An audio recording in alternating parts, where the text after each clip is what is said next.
दुनिया के king Thums Up का नाम तो सुना ही होगा। आप में से बहुत से लोगों ने भले ही लाइफ में एक बार भी थम्स अप की बोतल को हाथ नहीं लगाया होगा, लेकिन आपने हॉलीवुड से लेकर बॉलीवुड तक के काफी सारे स्टार्स को अपने होठों से थम्स अप की बोतल को लगाकर Thums Up taste the thunder ये बोलते हुए तो जरूर सुना होगा। तो आइए आज हम भी कुछ तूफानी करते हैं और जानते हैं थम्स अप की सक्सेस स्टोरी। थम्स अप की सक्सेस स्टोरी काफी इंटरेस्टिंग है। एक टाइम तो ऐसा भी था जब अपने टेस्ट के चलते इस कंपनी को बंद करने तक की नौबत आ गई थी, लेकिन आज अपने उसी टेस्ट के चलते थम्स अप दुनिया का टॉप कोल्ड ड्रिंक ब्रांड बन गया है और $1 बिलियन की कंपनी में लिस्टेड हो गया है। तो आइए बिना किसी देरी के शुरू करते हैं ये स्टोरी। वास्तव में थम्स अप की शुरुआत 1977 में चौहान ब्रदर्स ने की थी और हर साल सक्सेस की सीढ़ियां चढ़ता हुआ थम्स अप $1 बिलियन का रिकॉर्ड छू लेने वाला पहला इंडियन ब्रांड बन गया है। थम्स अप को कोका कोला ने 1993 में खरीदा था। इस सौदे में कोका कोला ने माजा, लिम्का, सिट्रा और गोल्ड स्पॉट भी पार्ले बिस्लरी लिमिटेड के रमेश चौहान से खरीद लिए थे। ये वो दौर था जब इंडियन मार्केट पर 80% एकाधिकार के साथ थम्स अप दूसरे ब्रांड से कहीं आगे था। थम्स अप की शुरुआत और कोका कोला की इंडिया से विदाई से जुड़ी एक बहुत ही इंटरेस्टिंग स्टोरी है। स्टोरी की शुरुआत होती है 1977 से।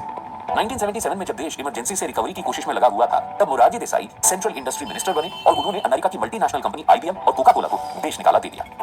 इन कंपनीज पर इन्वेस्टमेंट रिलेटेड रूल्स के वायलेशन का आरोप था। इंडिया की सरकार चाहती थी कि कोका कोला को अगर इंडिया में बिजनेस करना है तो उसे 60% पार्टनरशिप किसी इंडियन ब्रांड को देनी होगी। जब इंडियन गवर्नमेंट ने कोका कोला कंपनी के सामने ऐसी कंडीशंस रखी तो कंपनी को इंडिया में अपना बिजनेस बंद करना पड़ा। दूसरी ओर इंडिया में एंट्री के दरवाजे पर खड़ी पेप्सी गवर्नमेंट की सभी कंडीशंस को मानने को तैयार थी। तो कोका कोला की विदाई के साथ ही पेप्सी ने पंजाब एग्रो इंडस्ट्रियल कॉर्पोरेशन और वोल्टास इंडिया लिमिटेड के साथ संयुक्त कंपनी की शुरुआत की। लहर पेप्सी के रूप में पेप्सी ने इंडिया में अपने कारोबार की शुरुआत की। लेकिन कोका कोला जाने से पहले इंडियंस को कोल्ड ड्रिंक का दीवाना बना चुकी थी और इसी बात को कैश करने में पार्ले ने जरा देर नहीं की और फिर शुरुआत हुई थम्स अप के सफर की। इसके साथ ही लिम्का और गोल्ड स्पॉट भी इंडियन मार्केट में एंटर हो गए। पार्ले कंपनी के रमेश चौहान और प्रकाश चौहान यानी पार्ले ब्रदर्स ने अपने CEO भानु जो कि एक एडवोकेट हैं, उनकी इंटेलिजेंस और स्ट्रेटेजी की मदद से थम्स अप जो कि पार्ले की फ्लैगशिप ड्रिंक थी, वो देखते ही देखते सभी इंडियंस की फर्स्ट चॉइस बन गई। वैसे आप सभी की पसंदीदा थम्स अप में आखिर ऐसा क्या है कि उसका जादू सब पर चल गया? थम्स अप के बारे में इतनी सारी जानकारी जुटाने के बाद निश्चित तौर पर आप सभी के दिमाग में एक सवाल तो खड़ा हो रहा होगा कि आखिर इतनी टेस्टी ड्रिंक बनती कैसे है। तो आइए हम आपको बताते हैं थम्स अप के टेस्ट का सीक्रेट। कोका कोला की इंडियन वेबसाइट के अनुसार थम्स अप कार्बोनेटेड पानी, चीनी, acid regulator E338, caffeine, artificial colours 150T और एक्स्ट्रा टेस्ट के लिए नेचुरल और फ्लेवर टेस्ट वाले पदार्थों से मिलकर बना है। कोका कोला के द्वारा तैयार किया गया प्लेटफॉर्म, शानदार मार्केटिंग, बेहतरीन मोनोपोली और कोल्ड ड्रिंक के प्रति इंडियंस की दीवानगी ने बहुत कम समय में थम्स अप को एक बड़ा ब्रांड बना दिया और इसका फायदा कंपनी को शेयर मार्केट में भी मिला। बहुत कम समय में थम्स अप ने अपनी competitor company Coca Cola, double seven, Duke और यूनाइटेड ब्रूअरीज के मैकडॉवेल क्रश को पछाड़ते हुए मार्केट पर कब्जा कर लिया। थम्स अप की कामयाबी का आलम यह रहा कि 1980 के दौर में ये सबसे बड़े एडवर्टाइजमेंट गिवर, ब्रांड एम्बेसडर और सबसे बड़े स्पॉन्सर के तौर पर जाना जाने लगा। पेप्सी जैसे इंटरनेशनल ब्रांड से भी नहीं हारी थम्स अप। साल 1991 के बाद थम्स अप का मुकाबला पेप्सी से था। ये वो पीरियड था जब एडवर्टाइजमेंट के लिए क्रिकेटर्स और बॉलीवुड के सितारे इन दोनों ब्रांड्स के साथ जुड़ने लगे। पेप्सी से कंपटीशन के चलते थम्स अप ने फिल्म एक्ट्रेस जूही चावला को अपना ब्रांड एम्बेसडर बनाया और दूसरी तरफ क्रिकेट में अपनी स्पॉन्सरशिप बढ़ा दी। इसी बीच थम्स अप का नया प्रोडक्ट महाकोला के नाम से 300 ml की नई बोतल डिजाइन करके बाजार में लॉन्च किया गया। इसी समय यानी 1993 में कोका कोला ने इंडिया में री एंट्री ली। इसी के साथ कोल्ड ड्रिंक्स की दुनिया में कंपटीशन बढ़ चुका था। थम्स अप, पेप्सी और कोका कोला ने पूरी मार्केट को कैप्चर कर लिया था और इन तीनों में कंपटीशन भी हाई लेवल पर था। साल 1977 में भारत से गई कोका कोला को इंडियंस भूल चुके थे, उन पर थम्स अप का रंग चढ़ चुका था। तो ऐसे में पेप्सी ने इंटरनेशनल ब्रांड वैल्यू के जरिए इंडिया में बिजनेस शुरू कर दिया था। कोका कोला ने नए सिरे से ट्राई करना शुरू किया और वो सक्सेसफुल भी रहा।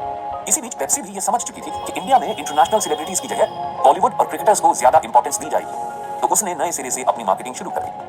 अब वही कोका कोला पेप्सी के अगेंस्ट पूरे जोर शोर से मार्केटिंग में लग चुकी थी। दो इंटरनेशनल ब्रांड से कंपटीशन के लिए थम्स अप ने युवाओं के लिए अपने न्यू प्रोडक्ट को निकाला जिसका नाम था एडवेंचर। इंडियन मार्केट पर पूरी तरह से कैप्चर कर चुकी पार्ले के पूरे इंडिया में 62 बॉटलर्स थे और कोका कोला के पास केवल 4। कोका कोला ने अपनी इंटरनेशनल ब्रांड वैल्यू और पैसे के दम पर बॉटलर्स को थम्स अप से रिश्ता तोड़ने पर मजबूर कर दिया। इकोनॉमिकल पॉलिटिक्स और मार्केटिंग स्ट्रेटेजी में स्ट्रॉन्ग कोका कोला के सामने आखिरकार रमेश चौहान ने घुटने टेक दिए। उन्होंने जब कोका कोला के हाथों थम्स अप को बेचा तो वो पूरी डील के दौरान लगातार रोते रहे। इस डील ने कोक को थम्स अप का नेटवर्क दिया, साथ ही कंपटीशन भी खत्म हो गया। लेकिन इसी बीच पार्ले ने थम्स अप को 6 करोड़ अमेरिकी डॉलर में कोका कोला को बेच दिया। तो इस तरह एक बार फिर ये इंडियन ब्रांड इंटरनेशनल ब्रांड बन गया। अंगूठे के निशान वाला थम्स अप का लोगो का कॉपीराइट अब कोका कोला को मिल गया। अब कोका कोला इंडियन मार्केट पर अपने अनुसार राज करना चाह रही है। कोका कोला ने पेंटा का नाम आगे बढ़ाने के लिए गोल्ड स्पॉट को बाजार से गायब किया। यहाँ तक कि थम्स अप ब्रांड को बंद करने का डिसीजन भी जल्दी ही ले लिया गया। 1996 का क्रिकेट वर्ल्ड कप शुरू हो गया था। पेप्सी की मार्केटिंग और थम्स अप की एब्सेंस का कोका कोला को रिग्रेट हुआ। पेप्सी जल्दी ही इंडियन कोल्ड ड्रिंक मार्केट पर राज करने लगी। कोका कोला को समझ में आ गया कि इंडियंस का टेस्ट थम्स अप है, थम्स अप। स्टैटिस्टिक्स में रुचि रखने वाले लोग इस बात को इस तरह से समझ सकते हैं कि एनजीओ फाइनेंस की एक रिपोर्ट के अनुसार ये वो समय था जब कोका कोला कंपनी के पास इंडियन सॉफ्ट ड्रिंक मार्केट का लगभग 60.5% हिस्सा था, यानी 60.5%। लेकिन अगर थम्स अप को हटा दें तो ये रह जाता है केवल 28.7% यानी 28.7%। पेप्सी से मुकाबला करने के लिए थम्स अप को एक बार फिर से जिंदा किया गया। बंजी जंपिंग विज्ञापन टैगलाइन के साथ I want my thunder, Thums Up एक बार फिर इंडियंस की प्यास बुझाने के लिए तैयार थे। Happy days are here again tagline के साथ थम्स अप पहले से भी ज्यादा इन्फ्लुएंसिंग अंदाज में पेप्सी का मुकाबला कर रही थी और इंडियन कोल्ड ड्रिंक मार्केट में थंडर का तूफान आ चुका था। सलमान खान, अक्षय कुमार, रणवीर सिंह, साउथ के लिए महेश बाबू, नॉर्थ के लिए रणवीर सिंह जैसे बड़े एक्टर्स को कोका कोला ने थम्स अप के एडवर्टाइजमेंट के लिए अपने साथ जोड़ा। थम्स अप चार्ज के नाम से थम्स अप का नया अवतार खूब मशहूर हुआ। रिसेंट न्यूज है कि Coca Cola Thums Up brand को इंडिया से बाहर ले जाने के प्लान्स बना रही है। 16 साल तक हर किसी को थम्स अप ने अपने टेस्ट का दीवाना बना दिया था और फिर अचानक कोका कोला ने इंडिया में एंट्री के साथ थम्स अप को अपने बैनर तले खड़ा कर लिया। उसके बाद थम्स अप के प्रति बढ़ती दीवानगी ने बहुत जल्द उसे इंडिया का पहला बिलियंस ऑफ डॉलर का ब्रांड बना दिया। कोका कोला कंपनी के चेयरमैन एवं सीईओ जेम्स क्विंसी ने फाइनेंशियल रिजल्ट जारी करने के बाद इस बात को डिस्क्लोज करते हुए कहा था कि इंडिया में कंपनी के लोकल ब्रांड थम्स अप की वैल्यू $1 बिलियन से ज्यादा हो गई है। 10 फरवरी 2022 को कोका कोला कंपनी के चेयरमैन एवं सीईओ जेम्स क्विंसी ने बड़े प्राउड के साथ बताया था कि हमारा लोकल थम्स अप ब्रांड $1 अरब का हो गया है। लोगो का सीक्रेट, थम्स अप का मुख्य लोगो एक झुका हुआ सफेद बिना सेरिफ टाइप बेस के साथ एक लाल अंगूठे वाला हाथ का साइन था, जिसे बाद में बदलकर कोका कोला ने नीले स्ट्रोक और मॉडर्न ग्राफिक्स के जरिए बदला। थम्स अप की टैगलाइंस थी 1980 के दशक की शुरुआत में happy days are here again Thums Up की टैगलाइन थी, जिसे वसंत कुमार ने लिखा था। बाद में इसे आई वांट माय थंडर से रिप्लेस किया गया। बदलाव के सिलसिले के साथ कुछ समय बाद new tagline taste the thunder बन गई। उसके बाद हम सबको मर्दाना पेय का टाइटल मिला और नई टैगलाइन बनी थी द टेस्ट ऑफ थंडर। उसके बाद new tagline the taste of thunder launch की गई। थम्स अप के एडवर्टाइजमेंट्स में मोस्टली एडवेंचर्स दिखाए गए। खतरों से खेलने वाले लोग सबको ये काफी पसंद आएगा ये मानकर न्यू टैगलाइन बनी आज कुछ तूफानी करते हैं। देश और विदेश के हर इंपॉर्टेंट और बिग इवेंट में थम्स अप का अंगूठे वाला लोगो दिखाई देने लगा।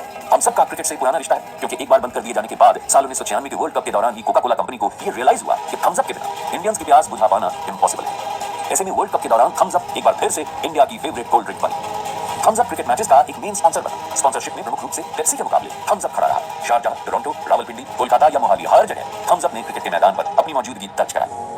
1980 के दशक की शुरुआत में सुनील गावस्कर और इमरान खान के बाद आने वाली पीढ़ियों के कई क्रिकेटर्स थम्स अप के ब्रांड एम्बेसडर बने। इंडियन मोटर स्पोर्ट्स, खेल के मैदान पर थम्स अप केवल क्रिकेट तक ही सीमित नहीं रहा। 1980 के दशक में Thums Up Indian motor sport का मेन स्पॉन्सर बन गया था। शोलावरम रेस में इंडियन ट्रैक ड्राइवर्स और लोकल कार बाइक रैलीज को ऑर्गेनाइज किया गया। Lakshmi mills super speed team के साथ थम्स अप का रिलेशन कई सीजन्स तक रहा। 2020 ओलंपिक, थम्स अप ने ओलंपिक खेलों में इंडिया की भागीदारी के 100वें वर्ष के उपलक्ष्य में जुलाई 2021 में 2020 समर सीजन ओलंपिक में पार्टनर बनने के बाद पूरे वर्ल्ड में अपने ब्रांड का डंका बजाया। एक विशेष एथलेटिक पैकेज में इंडियन ओलंपियन बजरंग पूनिया, मनु भाकर, विकास कृष्ण यादव, दीपिका कुमारी और अतनु दास को शामिल कर थम्स अप ने हिस्ट्री क्रिएट की।